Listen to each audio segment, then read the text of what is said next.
예, 우리 이 시간 하나님께 기도하시면서 주님 앞에 나아가겠습니다. 기도하겠습니다. 사랑과 은혜의 하나님, 우리의 아버지, 모든 영광을 주님 홀로 받아 주시옵소서. 우리가 주님의 날, 주님의 전에 모여 하나님의 성호를 찬양합니다. 이 시간 좌정하시고 우리에게 말씀이신 주님 만나는 귀한 은혜 허락하시며 말씀을 통하여 주님 만나는 축복이 있게 하여 주시옵소서. 예배의 주인은 주님이신 줄로 믿습니다. 감사드리며 예수님의 이름으로 기도드립니다. 아멘. 예, 우리 찬송 373장 함께 찬송하시겠습니다.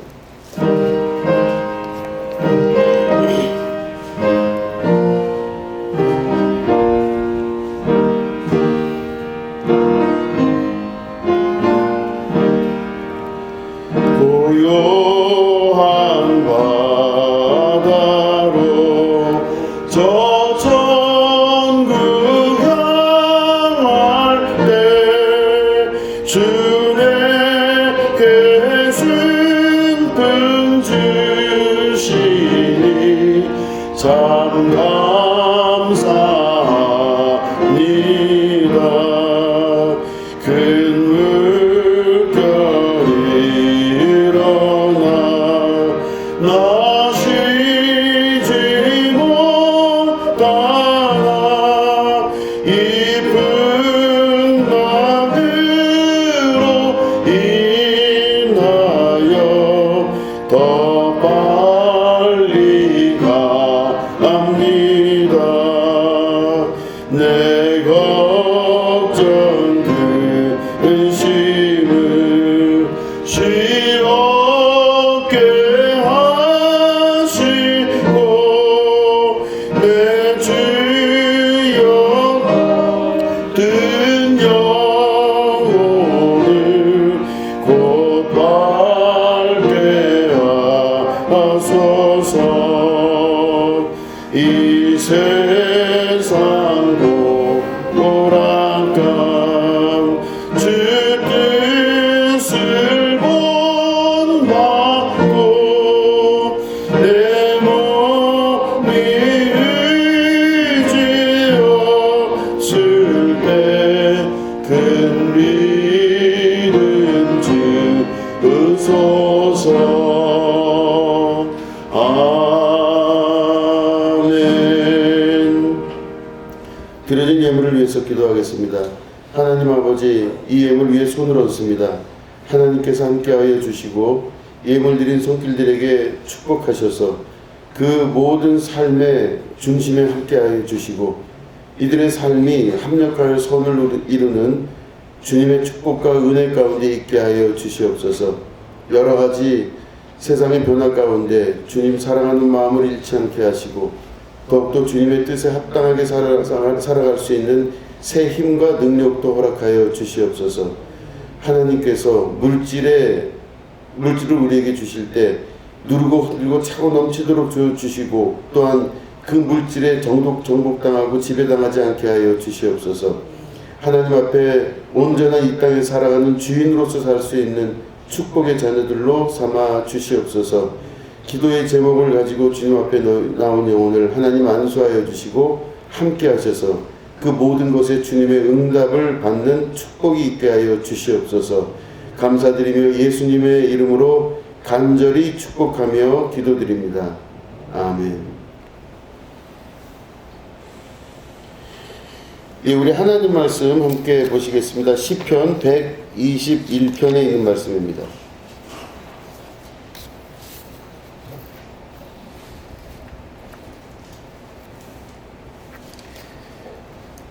예, 시편 121편 1절부터 8절까지를 교독하도록 하겠습니다. 내가 산을 향하여 눈을 들리라. 나의 도움이 어디서 올까? 여호와께서 너를 실족하지 아니하게 하시며 너를 지키시는 이가 졸지 아니하시리로다.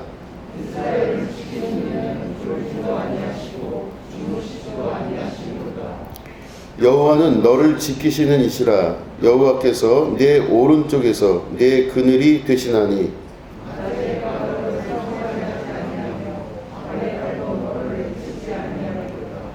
여호와께서 너를 지켜 모든 환난을 면하게 하시며 또 내 영혼을 지키시리로다.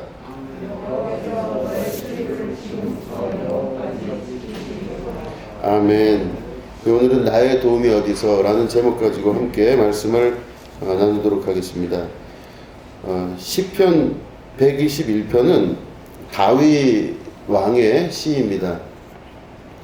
이 다윗 왕의 시인 시편 121편은 구조적으로 선언과 선포라는 형식을 가지고 분석이 되는 이제 그런 이제 시입니다. 선언과 선포는 뭐냐면 이제 전쟁에서 보통 많이 사용하는 단어입니다. 예를 들어서 그 다윗이 그 골리앗과의 전쟁을 치를 때 너는 칼과 창으로 내게 덤비지만 나는 살아계신 여호와 하나님의 이름으로 너에게 나아간다 하면서 전쟁을 치렀던 그 사건 잘 아실 겁니다. 그래서 다윗이 결국은 내가 너를 무너뜨릴 것이다 라고 하는 그 이야기를 선언함으로 혹은 선포함으로 그 전쟁이 시작되는 것, 이게 바로 선언과 선포라고 하는 의미입니다. 오늘 시편 121편 읽었는데 이 121편은 선언과 선포입니다. 하나님께서 우리에게 어떻게 행하실 것인가를 자기 스스로가 자기 입을 통해 선언하고 선포하는 것입니다. 앞으로 어떻게 될 일에 대해서 또 하나님이 어떻게 개입하실 것에 대해서 선포하고 전쟁을 치르러 나가는 것입니다. 우리 마음 안에서는 여러 가지 영적 전쟁들이 일어나고 있습니다. 눈앞에 보이는 현상과 여러 가지 환경을 보면 그 환경에 의하여 내가 내 인생과 삶을 규정해 버릴 때가 많이 있습니다. 안 되는 일 자꾸 보이고 또 속상한 일 보이고 힘든 일 보일 때마다 스스로 내면 안에서 합리화가 되면서 그렇지, 그럴 수밖에 없지, 내가 질 수밖에 없는 이유가 분명히 있지, 이 전쟁에서는 내가 이길 수가 없을 것이야, 물론 최선을 다해보지만 이길 리가 만무할 것 같아. 현상적인 일들을 보면서 우리 마음 안에서는 아니고 싶은데도, 그러고 싶지 않은데도 이미 졌다 혹은 질 수 있을 것이다 라는 가정을 할 때가 많습니다. 그런데 선언하고 선포한다는 것은 그 모든 내 육체에서 나오는 혹은 현상적으로 환경적으로 보여지는 것들에 순응하지 아니하고 이것들을 이길 것이다 라고 하는 것을 선언하고 선포함으로 말미암아 이렇게 될 것이다 라는 것을 마음속으로 믿고 확언하는 것, 이게 바로 선언과 선포입니다. 다윗은 많은 어려움을 겪는 사람입니다. 다윗이 여러 가지 영웅적인 면으로 보여지는 면도 분명히 있습니다. 그래서 성경에서는 다윗 왕 그러면은 이스라엘의 국기, 그 다윗의 별이라고 하죠. 이스라엘의 국기로 다윗의 별을 사용하듯이 다윗은 이스라엘 사람들에게 있어서 굉장히 위대한 왕 중에 한 명입니다. 그런데 다윗의 전체 인생을 보면 결코 쉬운 일만 있었던 것은 아닙니다. 다윗은 형제들 사이에서도 숫자를 셀 때 잊어버릴 정도로 별로 존재감이 없는 가정 내에서 그런 아들이었습니다. 그런 아들이 선지자의 취함을 입고 택함을 입고 전쟁에 참여하게 되고 그 전쟁에 참여하면서 조금 전에 말씀드린 골리앗과의 전쟁에서 승리를 거두는 원인과 이유가 되기도 합니다. 거기까지는 굉장히 좋았는데 이 다윗이 그 택함받은 시기를 지난 이후에는 왕인 사울의 질투를 받아 도망다니는 신세가 됩니다. 오랜 세월을 도망다니며 목숨이 끊어질 것 같은 두려움을 계속 느끼고 도망다닙니다. 그 도망다니다가 몇몇 사람들과 다시 만나 다시 또 자기 궁으로 돌아오고 하는 그런 일련의 과정들을 겪는 걸 보니 이 다윗의 인생 자체가 좋은 때만 있었던 건 아닌 것입니다. 누가 자기를 미워하고 싫어하고 그 싫어하고 미워하는 정도가 아니라 죽이고 싶어 하는 겁니다. 나를. 그러니까 죽이고 싶은 겁니다. 여러분 생각해 보십시오. 누군가 여러분들을 죽이고 싶어서 쫓아다니는 사람이 있다고 생각해 보십시오. 그거는 두려움을 떠나서 참 비참함이 또 드는 환경일 수 있습니다. 그런 쫓기는 시기가 있었고, 또 그 쫓기는 시기가 지난 이후에 그 이스라엘의 왕이 되는 그 영광의 순간도 또 오게 됩니다. 왕이 됐는데 그 이후에는 자기 내면에 있는 욕망과 욕정을 누르지 못하게 됩니다. 그래서 부하의 부인을 탐하게 되는 잘못을 저지르게 되죠. 그 이후로 자식을 잃는 슬픔을 경험하게 됩니다. 그리고 그 이후에 아들 중에서 압살롬이라고 하는 아들이 자기 아버지의 이 권력을 빼앗기 위해서 아들이 아버지를 죽이러 쫓아오는 경험을 하게 됩니다. 내가 난 자식인데 그 자식이 자기를 죽이려고 해요. 다른 게 아니라 내 자리를 뺏고 싶은 겁니다. 왕 자리를 잘 빼앗고 싶어요. 그래서 쫓아와요. 그러니 그 쫓겨가는 아버지의 심정을 봤을 때 나를 죽이려고 하는 게 옛날에는 사울이었는데 이제는 아들이 나를 죽이려고 하는 겁니다. 목숨을 끊고자 하는 그 대상이 바로 아들이었던 것입니다. 그러니까 이 다윗의 인생 전반으로 보면 좋은 일도 있고 나쁜 일도 있지만 나쁜 일의 정도가 상당히 어렵고 힘들었던 것을 볼 수가 있는 것입니다. 다윗은 그런 경험을 통해서 자기가 여러 가지 인생의 경험에 극단에 처해지는 그런 어려움들을 통해서 다윗은 하나님을 의지하고 쫓아가는 그 삶을 삽니다. 그럴 때 다윗이 하나의 지혜로서 그 방법을 알아낸 것이 바로 뭐냐? 선언하고 선포하는 것입니다. 하나님이 나를 도와주신다. 하나님이 나와 함께 하신다. 하나님이 나와 함께 하심으로 말미암아 나는 주님의 나라의 백성이 되며 또 하나님의 계획과 뜻 안에 합력하여 선을 이루는 축복이 있게 될 것이다. 이것을 선언하고 선포하는 그런 유의 시를 많이 적어놨는데 그 중에 대표적인 것이 오늘 읽은 121편, 시편 121편에 있는 말씀입니다.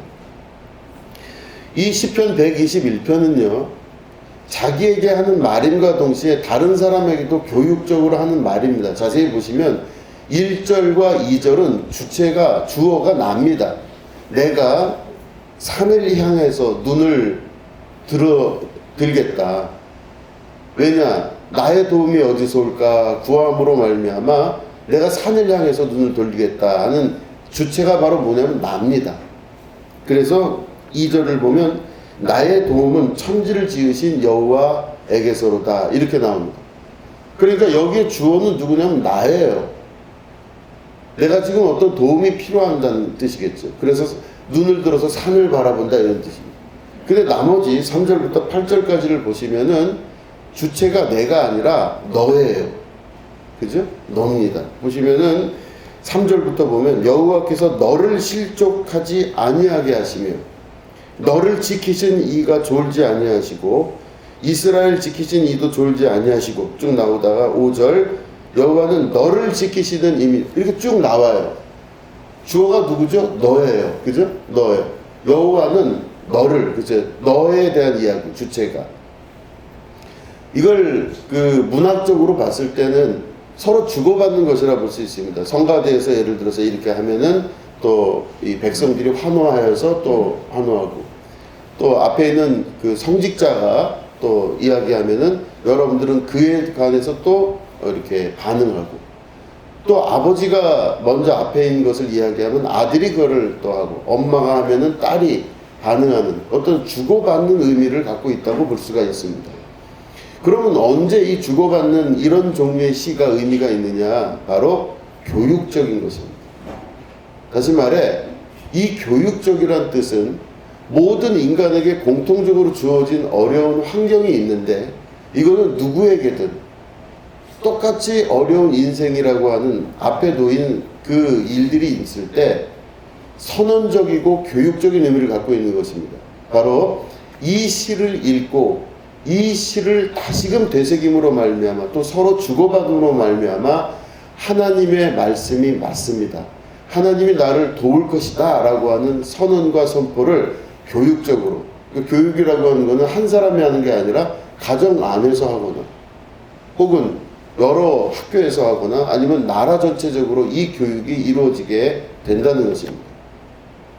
다윗이 이 시를 적을 때는 그래서 아마 자기 스스로에게 그 말을 맨 처음에 했겠지만 그 이후로는 자기 나라 전체, 그러니까 이스라엘 전체가 이와 같은 방향으로 나아가야 된다고 하는 선언적이고 선포적인 의미가 그 속에 들어있다고도 볼 수가 있는 것입니다. 기독교인이라면, 우리가 하나님을 믿는 사람이라면, 여호와 하나님이 우리 하나님이라고 믿는 사람이라면 이 시를 외우고 이 시를 우리가 암송하며 항상 우리가 내 삶에 앞에 놓여져 있는 여러 가지 사건들과 어려움 앞에 선언과 선포를 할 수 있는 우리의 마음가짐을 가져야 될 줄로 믿습니다. 이 선언과 선포를 통하여서 우리 마음 안에 다시금 내 속을 다잡고 새 힘을 얻고 새롭게 나아가는 능력의 역사가 나타나게 되는 것이죠. 그럴 때 여러분 보시면요, 내가 산을 향하여 눈을 들리라 그랬죠. 내가 산을 향하여 눈을 들리라. 왜냐? 나의 도움이 어디서 올까? 이게 이제 도치된 건데, 내가 지금 도움을 필요로 해요. 지금 내가 도움을 필요로 하는데 그 도움을 얻을 곳이 어딘가 좀 둘러보는 겁니다. 누구한테 좀 물어볼까? 아, 내가 이런 도움이 필요한데 아는 사람 누구누구한테 부탁을 해볼까? 내가 어머니 아버지한테 가볼까? 아니면 내가 어디다 힘을 좀 얻을까? 이 위기를 타개하기 위해서 어떻게 할까? 나의 도움이 어디서 올까? 이게 맨 처음에 나왔다면 원래는 두 번째죠. 내가 눈을 들어서 산을 본 것입니다. 그럼 왜 산을 봤을까요? 다윗이 왜 내가 어디서 도움이 좀 필요한데 내가 눈을 들어 산을 봐야 되겠다. 왜 그랬을까요? 당시에는 다윗이 있던 시기에도 그렇고 주변에 메소포타미아 문명을 갖고 있었던 많은 주변의 사막 문명에 있었던 사람들의 그 특징들이 있습니다. 그게 바로 뭐냐면 그 지역에서 가장 높은 산 위에다가 신전을 만드는 특징들이 있었습니다. 왜 신전을 그 위에다 만드느냐? 하늘과 제일 가까운 곳에 있는 곳에 신이 내려온다라고 하는 속설을 믿고 있었던 겁니다. 그래서 그 지역에서 그 동네에서 가장 높은 산에는 항상 신전들을 세웠습니다. 작은 신전도 있고 또 뭐 조금 더 큰 신전도 있고 여러 종류의 신전들을 그 산 꼭대기에 놔갖고 갖다 놨어요. 그래서 이 산 꼭대기에서 보면은요, 거기서 그 신으로부터 어떤 도움을 받고자 하는 사람들이 밑에 땅에서부터 산 위로 다 올라가서 거기서부터 빌고 제물을 바치고 제사를 드려서 자기 도움을 거기서 얻는다라고 하는 게 있습니다. 그러니까 이 다윗의 시대에 산 위라고 하는 그 뜻은 가장 높은 곳에 신이 거기 임할 수 있는 곳에 있는 신전들이 있는 그 산을 말하는 것입니다. 거기 가면 신이 나를 도와줄 것이다 라고 하는 그런 마음을 갖고 있었던 것이죠. 근데 다윗이 이런 얘기를 합니다. 내가 도움이 좀 필요한데 어디로 갈까? 눈을 들어 내가 산을 본다. 내 도움이 어디서 올까? 그러니까 그 2절에 뭐라고 하냐면 나의 도움은 천지를 지으신 여호와에게서로다. 이렇게 2절에 기록하고 있어요. 내가 산을 봤지만 산에서 도움이 오는 게 아니라 천지를 만드신 여호와로부터 내가 도움을 받는다. 이렇게 되어 있습니다. 이제 1절, 2절 사이에 한국말로는 그냥 그렇게 되어 있지만 원어를 보면 그러나 이렇게 해서 전환시킵니다. 내가 도움을 받으려고 좀 인생에 좀 도움받고 싶어서 산을 쳐다봤는데 그러나 거기에서 도움받을 게 없다는 걸 알고 있었다는 뜻입니다. 그러나 천지를 지으신 여호와께 내가 도움을 받게 됩니다. 이런 이제 말이 그 안에 들어가 있는 것이죠. 천지를 지으신 여호와라는 말은 이 우주와 세계를 만든 것과 동시에 나를 만든 여호와 하나님입니다. 이런 뜻이 그 속에 들어가 있는 것입니다. 다윗이 믿고 있는 그 여호와 하나님은 누군가 봤더니 다른 이방 신상을 섬기고 있는 수많은 산 위에 있는 신전들이 아니었다는 것입니다. 그러면 이게 구약 성경 전체를 통해서 어떤 의미를 가지느냐? 그 당시 신전들이 그래서 믿고 있었던 그 이방신들이 있습니다. 수많은 이방신들이 있는데 그 이방신들을 다 거기서 섬기는 거예요. 뭐 그 이방신의 이름은 뭐 말씀 안 드리겠습니다. 아주 이방신들이 많이 있는데 그 공통적으로 이방신상들이 갖고 있었던 그 당시 문화가 바로 뭐냐면 그들은 이방신은요 항상 사람들의 돈을 요구했습니다. 두 번째로 그 이방신들은요 사람들의 피를 요구했어요. 다른 말로 희생을 요구했습니다. 혹은 생명을 요구했습니다. 그래서 그 이방신상에서 봤을 때는 어떻게 했냐, 마을에서 가장 어린 아이 하나를 바쳐라 이런 식으로 나와요. 그러면은 그 아이가 뽑히면은 그 집은 완전히 진짜 초상집 되는 거죠. 그래서 그 아이를 갖다가 바쳐서 거기서 제물로 드립니다. 그 이방신에게. 혹은 그 이방 신전을 세우기 위해서 수많은 금은 보화를 다 모아요. 그게 다 어디서 나오느냐? 백성들에게서 다 나오게 되는 겁니다. 그래서 이방신 그 신전을 세우기 위해서 수많은 노동력이 필요로 하고 희생 제물이 필요로 하고 또한 금은 보화와 같은 제물들이 필요한 겁니다. 그래서 막 엄청나게 그것들을 긁어 모아서 그걸로 금으로 만든 신상을 만들거나 금으로 만든 신전을 만들게 됩니다. 이게 그 당시에 있었던 일반적인 그 산 위에 있는 신전들에게서 일어났던 일들입니다. 그렇기 때문에 거기에는 사람들의 피와 희생, 그리고 거기에는 사람들의 금전, 돈, 그리고 사람들이 가지고 있었던 수많은 것들을 피와 진액과 고름을 짜서 만들어지는 신전이 그들이 믿고 있었던 이방신을 섬기는 그 신전들이었던 것입니다. 다윗이 지금 바라봤다고 하는 내가 눈을 들어 산을 본다 하는 이 이야기의 산은 그 이방신을 섬기는 수많은 신상들이 있는 그 산을 말하는 것입니다. 그랬더니 거기에는 구원이 있지 않다. 거기는 나라에게 도움 주는 것이 없다라고 선언하고 선포하는 것입니다. 그럼 어디에 있느냐? 천지를 만드신 여호와 하나님께 모든 구원과 도움이 거기 있다. 이 말을 고백하고 있는 것입니다.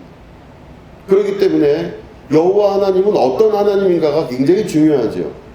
그럼 여호와 하나님은 돈을 필요로 하시고 금을 필요로 하시고 사람들의 희생과 피를 요구하고 사람들의 헌신과 그 모든 것들을 필요로 하는 것이 과연 여호와 하나님이신가? 그런데 이스라엘 백성들은요 하나님이 그런 하나님인 줄 알고 있었어요. 여호와 하나님이 이름만 다를 뿐이지 뭐 다른 신하고 뭐가 그렇게 크게 달라, 이렇게 생각을 했던 겁니다. 근데 성경 전반을 통해서 보면 하나님은 그런 하나님이 아니라고 자꾸 말씀하십니다.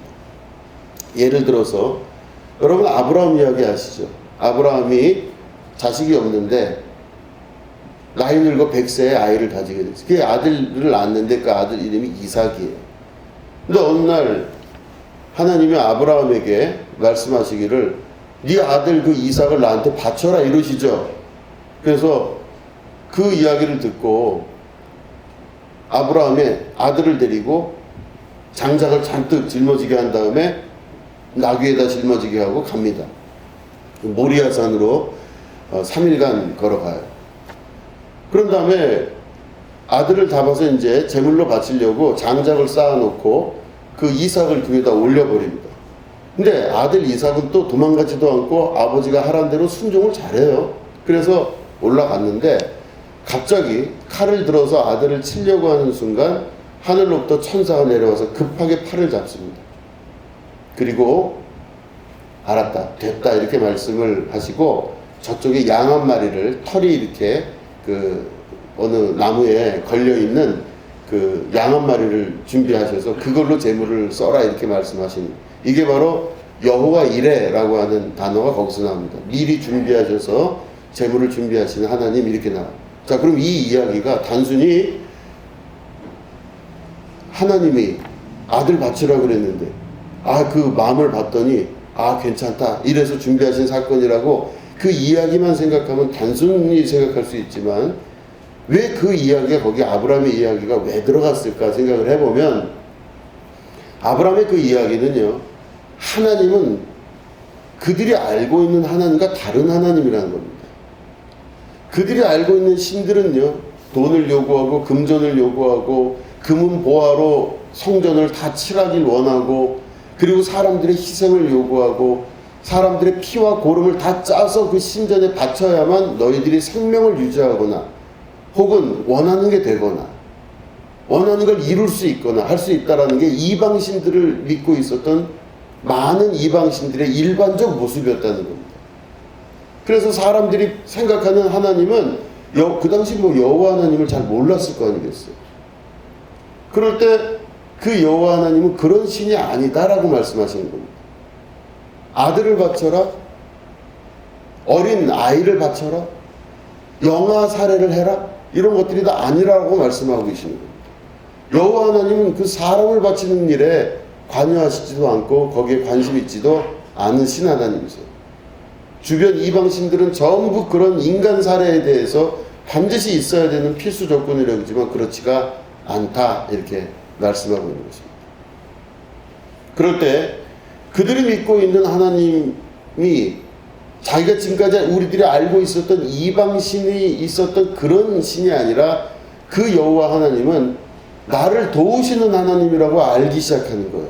그 다윗이 그 이후에 3절부터 8절까지 이야기 쭉 하는 걸 보면 여호와 하나님은요, 인간들에게 그런 걸 받기를 원하시는 그런 하나님이 아니에요. 무슨 하나님이시죠? 여호와께서 너를 실족하지 않게 하시고 너를 지키신 이가 졸지도 않고 주무시지도 않으면서 너를 지킨다, 이렇게 말씀하고 있어요. 그 다음엔 뭐예요? 여호와는 너를 지키시는 이시라. 그리고 너의 오른쪽에서 그늘이 되겠다, 이렇게 말씀하세요. 그리고 낮에 해가 너를 상하지 않게 하고 밤의 달도 너를 상하지 않게 여호와께서 도와주신다, 이런 뜻입니다. 그리고 모든 환난을 면하게 하고 또 너의 영혼을 지키실 것이다. 여호와께서 너의 출입을 지금부터 영원까지 지킬 것이다. 그러니까 이 여호와 하나님이면요, 얼마나 행복하고 감사한지 몰라요. 얼마나 기쁘고 좋은지 몰라요. 이런 하나님이 정말 계실까 할 정도로 이 이야기가 진짜라면 너무 기쁜 거예요. 근데 다윗은 이걸 선언하고 선포하고 있습니다. 사람들로부터 무엇인가를 빼앗지 아니하고 피와 고름과 모든 것들을 뺏지 아니하며 지키고 도우시는 하나님은 상상할 수 없는 신이었던 것입니다. 여기서 보면 좀 이제 뭐 갑자기 보면 이제 읽다 보니까 이해가 안 되는 부분이 있어요. 낮의 해가 너를 상하게 하지 않고 밤의 달도 너를 해치지 아니하고, 이게 뭘까요? 이제 뒤져봤더니 낮의 해가 너를 상하게 한다는 건 더위죠. 사막기후에서 심각한 더위로 인해서 뭐 동물들도 고통을 당하고 사람도 고통을 당하고 하는 일이 있습니다. 또 근데 밤의 달이 너를 해치지 않는다는 게 이게 뭘까? 그래서 여러 주석서와 자료들을 뒤져보니까 그런 이야기가 있답니다. 그때 그 사막 전통이 있었던 메소포타미아 문명이나 주변에 있는 그런 정황들을 보면 낮에 해가 너를 상하게 한다는 건 다 이해를 해요. 왜냐하면 해가 있음으로 말미암아 물이 없어지고 해서 목마르게 되고 하는 것들이 있는데 밤에 달이 왜 너를 상하게 하나 했더니 그 당시에 밤의 달은 사람들에게 정신적인 충격을 주고 정신병에 걸리게 한다, 이런 뜻이 있었대요. 그러니까 루나스틱이라고 하는, 루나가 달이죠. 루나스틱이라고 하는 단어가 미친 혹은 정신이 나가게 하는 이런 뜻이 있다고 합니다. 그러니까 그 당시에 밤에 달이 그렇게 비치기 때문에 그 밤에 달의 빛을 내가 계속 받으면 정신이 몽롱해지거나 잘못된 방향으로 나간다라는 설이 있었대요. 그래서 뭐 이 터번이라고 그러죠. 이렇게 머리에 쓰고 있는 게 여러 가지 의미가 있답니다. 그 태양의 빛을 또 반사하거나 이렇게 해주는 영향도 있지만 밤에도 꼭 그걸 쓰고 다녀야 된다고 합니다. 왜냐? 밤의 달빛이 그 사람의 정신 속에 들어가서 그 사람을 해할까봐 그렇게 된다라고 하는 게 그 내용 중에 있다라고 하는 것이죠. 뭐 아무튼 밤의 달과 낮의 해가 너를 상하거나 해치게 하지 아니하시는 여호와 하나님이시다, 이런 뜻이 그 속에 들어가 있는 것입니다. 자, 그럴 때 다윗은 바로 이거를 선언하고 선포했던 것입니다. 내가 이런 하나님을 믿고 있습니다라고 서로 주고받으면서 이것들을 마음속에 각인시키는 겁니다. 여호와 하나님은 어떤 하나님이냐? 희생과 헌신과 여러 가지, 예를 들어서 물질과 수많은 것들을 바쳐야만 해결되는 하나님이냐? 자식을 바쳐야만 해결되는 하나님이시냐? 인간의 피와 고름을 꼭 봐야만 되는 신이시냐? 그 신 아니라는 것입니다. 여호와 하나님은 너를 지키시고 보호하시고 너를 해하지 못하도록 도와주시고 너를 보호하시며 너와 함께하는 여호와 하나님이시다. 네가 눈을 들어 산을 보아라. 그 수많은 신전들이 거기 있는데 거기서 무슨 도움이 올까 고민하고 거기를 찾아보겠지만 그게 아니라고 하는 것입니다. 여호와 하나님이 너를 지키고 보호하실 것이다. 이거를 서로 노래하며 서로 주고받으며 마음속에 믿음을 더욱더 확고하게 하며, 제가 설교 서두에 말씀드린 대로 이거는 바로 영적 전쟁에서 사용하는 단어로 쓰인 것입니다. 선언하고 선포하는 것입니다. 어떤 것도 나를 해하지 못함은 하나님이 나와 함께 하시기 때문에 오늘도 내가 이렇게 건사하며 더 큰 역사를 이룰 수가 있게 된다는 하나님 나라의 선언과 선포인 것입니다. 이 말을 선언함으로 말미암아 영적 전쟁에 나갈 수 있게 되고 또한 영적 전쟁에서 승리할 수 있게 된다는 것입니다.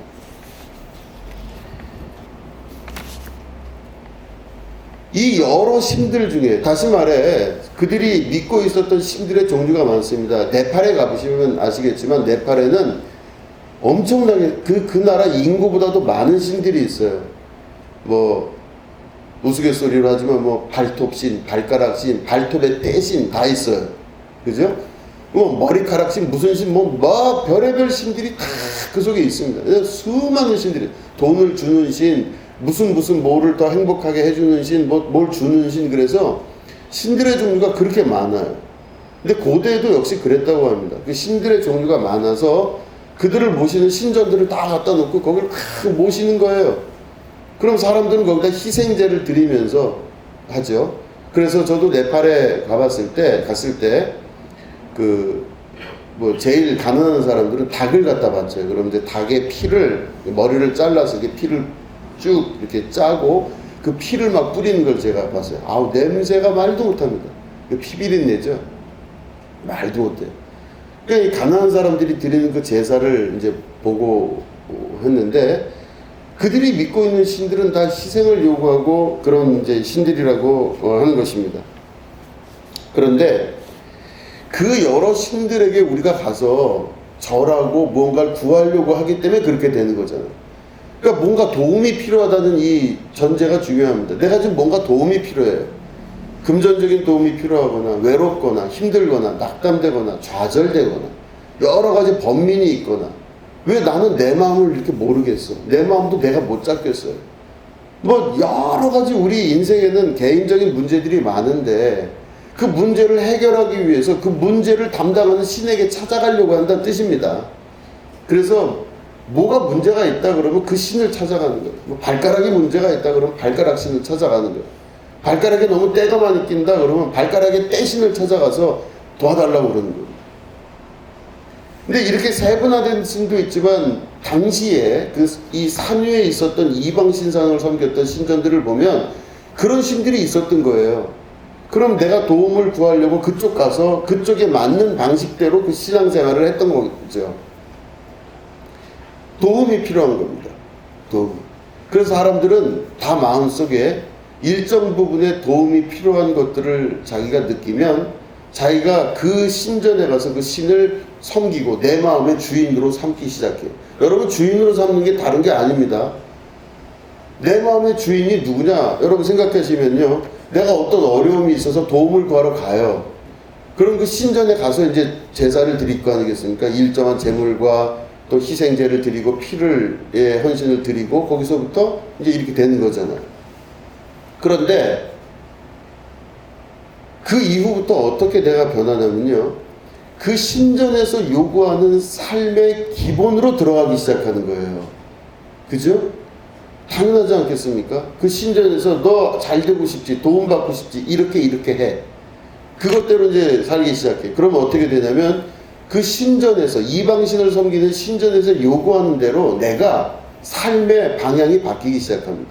아, 이렇게 하라 그랬지. 아, 저렇게 하라 그랬지. 이게 바뀌어요. 제가 시골에서 목회할 때 어떤 할머니 이제가 교회에 나오셨어요. 할아버지는 못 나오시고 할머니가 나오셨는데, 그 할머니가 이제 시골 교회 이제 처음 나오셔갖고 막 이제 신방을 갔습니다. 갔더니 그 할머니 집에 이제 제가 갔더니 할머니 집에 보니까 문 위에 이렇게 북어가 이렇게 걸려 있어요. 이렇게 묶어가지고 이렇게 걸려 있어요.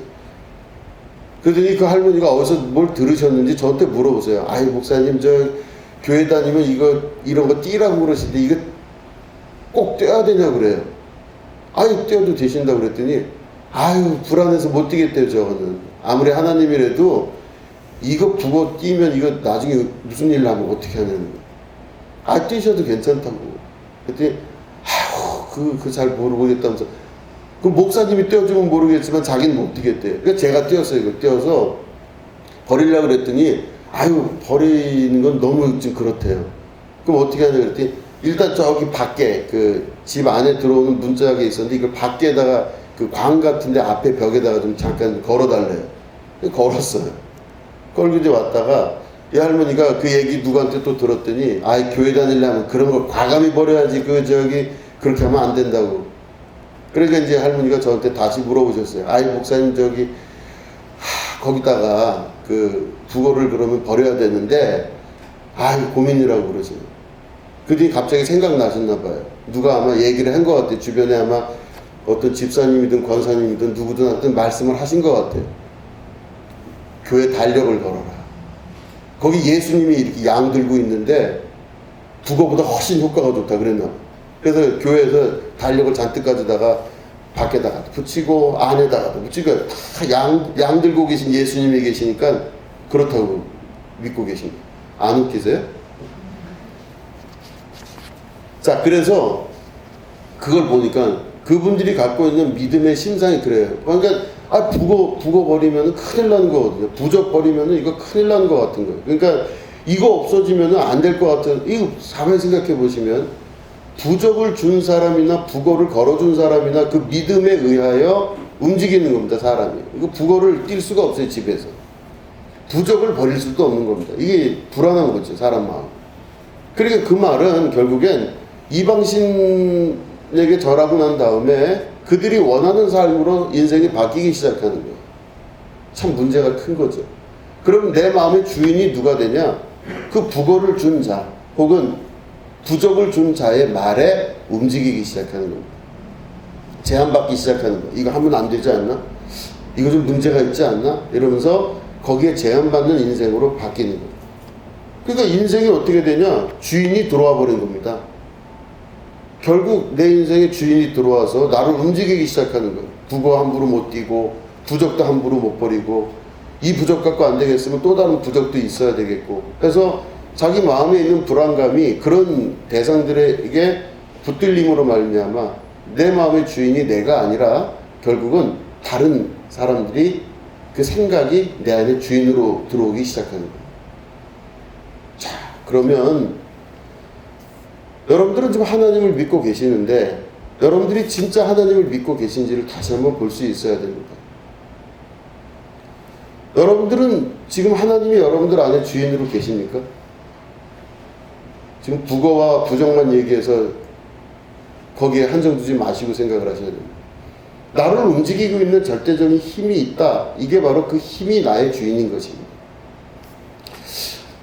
니체가 있습니다. 프리드리히 니체는 독일의 아주 유명한 철학자입니다. 저는 니체 책을 너무 좋아했습니다. 그래서 니체 책을 잘 알아듣지도 못하고 무슨 말인지 하나도 모르는 책을 수도 없이 읽어왔습니다. 니체라는 사람은 제가 감히 평가하건대 천재 중에 천재라고 볼 수 있습니다. 일단은 인정을 해야 됩니다. 니체라는 사람은 1844년에 태어나서 1900년에 죽습니다. 그러니까 20세기 시작하기 바로 그때 죽게 됩니다.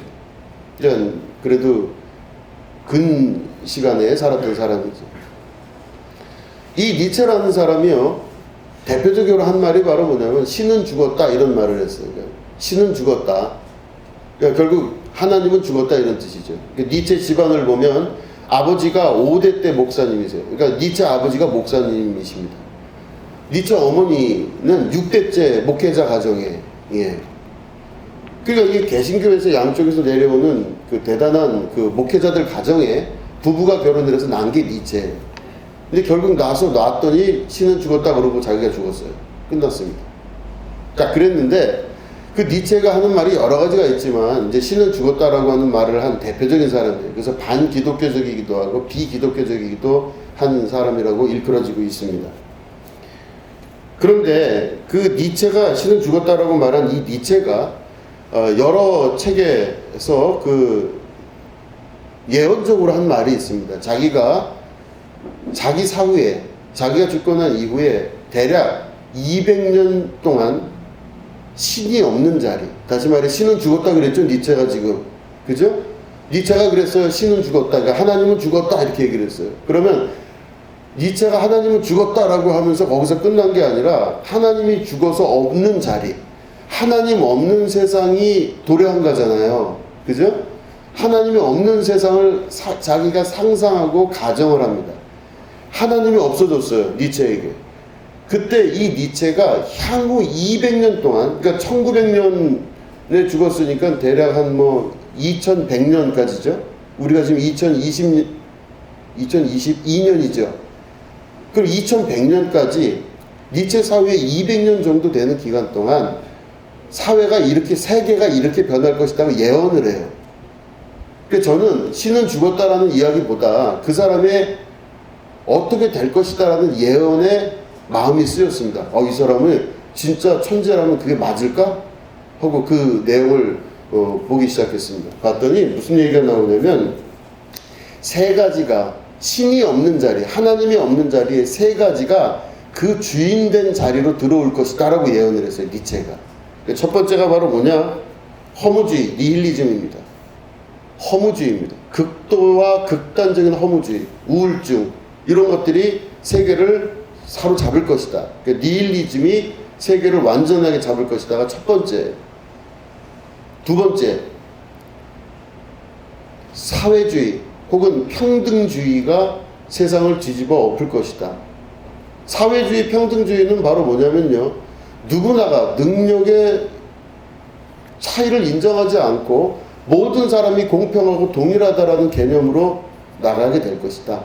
이게 사회주의 혹은 평등주의, 이게 세상을 뒤집어 엎을 것이다. 향후 200년 동안, 그러니까 2100년까지는 그렇게 될 것이다. 세 번째, 자본주의. 돈이 그 자리를 차지하게 될 것이다. 신의 자리에 돈이 왕으로서 혹은 하나님으로서 자리 잡게 될 것이다. 이 세 가지를 예언했습니다. 그러니까 허무주의, 그러니까 니힐리즘이죠. 두 번째는 사회주의, 모든 사람은 평등하다. 세 번째, 자본주의. 이 세 개가 세계를 뒤집어 엎고 그 향후 200년 동안을 끌고 갈 것이다 했습니다. 그리고 죽었어요. 제가 그거를 보면서 하나하나 자료들을 뒤져보기 시작하는데 정말 소름이 바짝바짝 돋을 정도로 맞습니다. 극단적 우울주의가 1960년대 이후로부터 전 세계에 퍼지기 시작합니다. 프랑스부터 시작하여서 유럽 전역에 극단적 허무주의들이 나타나면서 니힐리즘이 최고의 학문인 것처럼 변형된 모습들이 나타나기 시작했습니다. 1945년 그 이후로부터 공산주의와 사회주의가 전 세계를 거의 반 이상 먹게 됩니다. 사람의 능력이 각각 다르게 평가돼야 됨에도 불구하고 모든 사람의 능력을 다 하나로 같이 볼 수 있는 사회가 사회주의입니다. 잘못된 모습이죠. 모든 사람의 능력이 제각각인데 그 제각각인 사회를 하나로 만들어버리려고 하는 이 세계. 여러분 생각을 해보시면 좀 극단적 비유지만 우리나라를 비유를 하면요, 공부를 잘하는 아이가 있지만 또 노래를 잘하는 아이가 있고 체육을 잘하는 아이가 있고 또 돈을 잘 모으는 사람이 있고 사람들에게 잘 베푸는 사람이 있습니다. 그렇지 않습니까? 한 학교에 여러 명의 아이들이 있는 것이죠. 한 학교에서 여러 종류들이 있습니다. 근데 이거를 하나로 공부로만 다 만들어버린 거예요. 공부로 사람을 평가합니다. 이거 문제 있는 거 아니겠습니까? 어떻게 공부의 능력을만 가지고 사람을 평가할 수가 있겠어요? 전혀 그럴 수가 없는 겁니다. 그 사람의 특징과 그 사람의 타고난 재질과 이런 것들이 각자 꽃을 피울 수 있고 활기를 얻을 수 있도록 사회가 이끌어줘야 되는 게 공통된 사회인데 우리가 현재 속해 있는 이 사회는 우리나라뿐만 아니라 전 세계가 같은 방향입니다. 그렇게 되지를 않고 있어요. 니체의 예언대로 그대로 진행됩니다. 우리는 사회주의와 공산주의를 비판하고 있지만 실제적으로는 전체가 운영되는 그 운영의 면에 있어서 봤을 땐 사회주의적인 면을 갖고 있는 것입니다. 이게 그 많은 것 중에 일부를 말하고 있는 것입니다. 그대로 예언대로 됐습니다. 자본주의가 전 세계를 뒤집어 엎을 거라 그랬습니다. 자본주의는 돈이 우상입니다. 돈만 있으면 하나님보다 더 강하게 된다는 뜻입니다. 하나님이 죽은 자리에 돈이 주인이 되기 시작하면서 모든 부분에 그렇게 되기 시작합니다. 그렇게 되면 돈이면 다 해결될 것 같은 생각과 역사가 나타나는 거예요. 그래서 사람들이 잊고 있는 것입니다. 하나님 없는 자리에 이 각각 니힐리즘과 그리고 사회주의와 그리고 자본주의가 주인되면서 하나님의 자리, 없는 자리에 들어오게 된다는 예언이 그대로 맞았다는 것. 여러분 생각을 해보시면 그 니체는 그런 면에서 천재적이라 볼 수가 있는 것입니다. 자, 그렇다면 하나님이 있다 없다 혹은 신이 있다 없다라고 논쟁하고 있는 니체의 이야기를 잠깐 내려놓고 니체가 평가한 미래, 향후 200년 동안 2100년 정도까지 이루어질 이 세계에 대해서 우리들이 현상적으로 봤을 때 그 말대로 되고 있구나 라고 하는 경험하고 있다면 우리 현재에 살고 있고 현장을 우리는 다 이해하고 있지 않습니까? 그렇기 때문에 이걸 우리가 만약에 인정하고 이해를 한다면 우리가 지금 믿고 있는 하나님, 내가 눈을 들어 산을 봐. 내 도움이 지금 필요한데 산을 볼 때에 그 산에는 돈 관리되는 신도 있고 모든 사람이 평등하다고 하는 사회주의적 이상을 갖고 있는 신도 있을 수 있고 거기에는 그게 무슨 의미가 있느냐, 헛되고 헛되도다, 다 아무것도 의미가 없다라고 하는 극도의 허무주의가 있는 그 신들도 분명히 있을 것입니다. 그 중에 한 신을 우리의 신으로 모시고 있는 게 아닌가 돌아볼 수 있어야만 됩니다. 지금 내 마음에 갖고 있는 하나님, 내가 진짜 알고 있는 그 하나님이 다윗의 이 고백처럼 아니다. 내가 도움을 받으러 산을 봤는데 그게 아니더라. 여호와 하나님만이 나를 도우신 하나님이신데 그분은 나만 바라보시고 나를 그리 위하시고 졸지도 주무시지도 아니하시며 낮의 해가 그리고 밤의 달이 나를 상해하지 못하도록 지키시고 보호하시는 그 하나님, 그 하나님을 내가 진짜 믿고 있는가 돌아볼 수 있으셔야 됩니다. 내 마음에 지금 주인이 누군가를 다시 한번 돌아볼 수 있으셔야 됩니다. 나의 도움은 내가 지금 믿고 있는 거기서부터 내 도움이 나옵니다. 내가 만약에 허무주의를 믿는다면 허무주의의 그 지식과 그 많은 것들이 나를 도와줄 거예요. 내 생각을 도와줄 겁니다. 사회주의가 옳다 그러면 사회주의적인 것들이 나를 도와줄 거예요. 돈이 제일이다 생각하는 자본주의가 옳다면 그 돈이 반드시 나를 도움을 줄 겁니다. 내가 원하는 대로 아마 되게 될 거예요. 그런데 그 모든 것이 진정한 삶의 의미이며 마지막 가야 될 최종 목표이며 종착지인가? 다시 한번 돌아보면 그 어떤 것도 나를 도울 자가 최종적으로 도와 완전하게 할 자가 없다는 것입니다. 완전하게 할 자가 없다는 뜻은 내가 원하는 목표를 진정으로 이룰 수가 없다는 뜻입니다. 우리 인생이 원하는 마지막 목표가 그런 것이냐? 아니라는 것입니다. 우리가 믿고 있는 대부분의 많은 종교들과 주변에 있는 신들을 봅니다. 지금도 보면 여러 종류의 종교들이 얼마나 많은지 모릅니다. 우리는 그 중에 개신교, 그 중에 감리교 안에 개신교 안에 감리교라는 그 특징을 가지고 우리가 여기서 신앙생활하고 말씀을 듣고 그대로 살려고 하고 있습니다. 그러나 이 범주 안에 우리가 들어가야 될 것인가 생각을 해보면 꼭 그런 것도 아닙니다. 우리는 지금 여러 종류의 신들을 섬기고 있는 이 세계에 살고 있으면서 우리 마음속에 진짜 하나님을 섬기고 있나, 내 마음의 주인이 진짜 하나님인가를 다시 한번 질문하고 되돌아봐야만 하는 것입니다. 진짜로 내 안의 주인이 누구인가? 근데 여러 종교들을 보면요, 그런 오류와 모순들이 자꾸 드러나는 걸 볼 수 있습니다.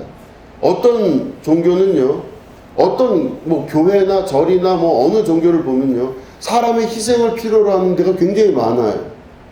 사람의 피와 땀과 고름을 필요로 하는 게 굉장히 많습니다. 그 산꼭대기에 있는 수많은 이방 신성들과 결코 다르지 않은 그런 종류의 종교들 생각보다 많습니다. 희생하고 헌신하고 땀을 빼고 고름을 짜내야 뭔가 될 것 같은 느낌이 드는 그런 종교들 엄청나게 많습니다. 내 돈과 내 모든 재산을 다 갖다 바쳐야 뭔가가 해결될 것 같은 그런 종교들도 많이 있습니다. 수많은 종교들이 종교적인 일들을 행해오면서 지금까지 왔던 역사를 보면 그런 식의 종교들이 사람들에게 오히려 먹혀들고 잘 이해가 되는 것입니다. 여호와 하나님은 이해가 안 됩니다. 그런 신이 있을 리도 없고 그런 신은 나에게 존재할 수가 없다라는 믿음이 강하기 때문에 나타나는 현상일 수도 있습니다. 조금 더 물질적이고 조금 더 내 이속과 관련된 일에 깊이 개입한 신이 있다면 난 그를 신으로 섬기고 있는 것이 많고, 또한 주변에 있는 많은 현대 종교들을 보면 그런 식으로 흘러가는 것들을 볼 수가 있는 것입니다. 사람들에게 희생을 강요하고 헌신해야 되고 피와 땀과 고름을 짜내야 되며 내 모든 전 재산을 다 바쳐 그걸 해야만 뭔가 이룰 것 같은 느낌이 들고, 그 안에 수많은 희생과 피를 내가 바쳐야만 되고, 이런 종교들이 세상에 교회란 이름으로 혹은 어떤 종교란 이름으로 계속해서 융성하고 발전하면서 지금까지 왔을 때 내면 안에 있는 그 부정적 감정들을 숨길 수가 없습니다. 여러분, 니체가 이야기했던 이 세 가지를 기억하시기 바랍니다. 이 세 가지는 내가 이 중에 한 가지라도 만약에 주인을 섬기고 이 주인을 내 마음의 주인으로 삼기 시작하면 나머지는 자연스럽게 쫓아옵니다. 다 쫓아와요. 다 쫓아옵니다. 허무주의도 쫓아오고요. 그로 인해 나타나는 수많은 것들이 거기다 쫓아오게 됩니다. 일일이 지금은 뭐 시간상 제약이 있기 때문에 말씀은 못 드립니다. 허무주의가 어떤 것이며 그 니힐리즘으로 인해 나타나는 여러 가지 증상들이 뭐며 사회주의적인 현상들이 왜 나타나며 그게 어떤 형상으로 우리에게 나타나며 자본주의가 우리에게 어떤 영향을 미쳤으며 그게 우리에게 어떤 형상으로 나타나 사회를 구성하고 있는지에 대해서는 수많은 연구들이 지금도 진행되고 있고 역사적으로 존재하고 있습니다. 다만 그런 것들이 나를 구원할 절대자가 될 수 없다는 것입니다. 여러분 눈을 들어서 내 도움이 어디서 올까? 내 눈을 들어서 산을 보고 거기서 도움을 청하고 계십니까? 혹은 거기에 무슨 구원이 있을 거라 생각해서 가고자 하는 마음이 있으십니까? 그 눈을 들어서 그 산 위를 보니 내가 진짜 구원받고 하나님 영원한 생명을 얻을 수 있는 영원하고 완전한 것을 얻을 수 있는 곳으로 갈 수 있을 거라고 생각하십니까? 다윗과 같이 돌이키시기 바랍니다. 그러나 천지를 지으신 여호와께서 그분에게서 모든 도움이 오게 된다. 여러분 이걸 믿으시고 여러분 이 시편 121편을 외우시고 또 읽으시고 하시면서 여러분들을 사랑하시고 도우시고 역사하시고 그 하나님은 여러분들에게 어떤 희생을 요구하시는 것이 아니라 여러분들을 지극히 사랑하시는 하나님이라는 것을 기억하시며 그 사랑의 끝이 결국은 예수 그리스도라는 것을 우리가 믿음으로 고백하며 신앙생활 하시는 여러분 되기를 축원드립니다. 여러분 하나님은 여러분들의 도움이 되십니다. 그 영원한 하나님 안으로 들어가시게 되기를 주님의 이름으로 축원합니다. 기도하겠습니다. 하나님 아버지, 우리 여호와 하나님은 피와 땀과 고름과 우리의 어떤 희생을 필요로 하시는 것이 아니라 여호와 하나님을 알게 되기를 원하십니다. 다윗과 같은 고백을 통하여서 주님을 볼 수 있게 하여 주시옵소서. 우리가 입으로 선포함으로 말미암아 육신에서 나오는 모든 생각들을 제거하고 영의 생각 가운데로 들어갈 수 있도록 도와 주시옵소서. 지금은 우리 구주 예수 그리스도의 은혜와 하나님 아버지의 지극하고 무궁하신 사랑과 성령님의 감화감동 축복교통 역사하심이 오늘 예배 가운데 함께하는 주님의 거룩한 백성들 위에 지금부터 영원히 함께하옵시기를 간절히 축원하옵나이다. 아멘.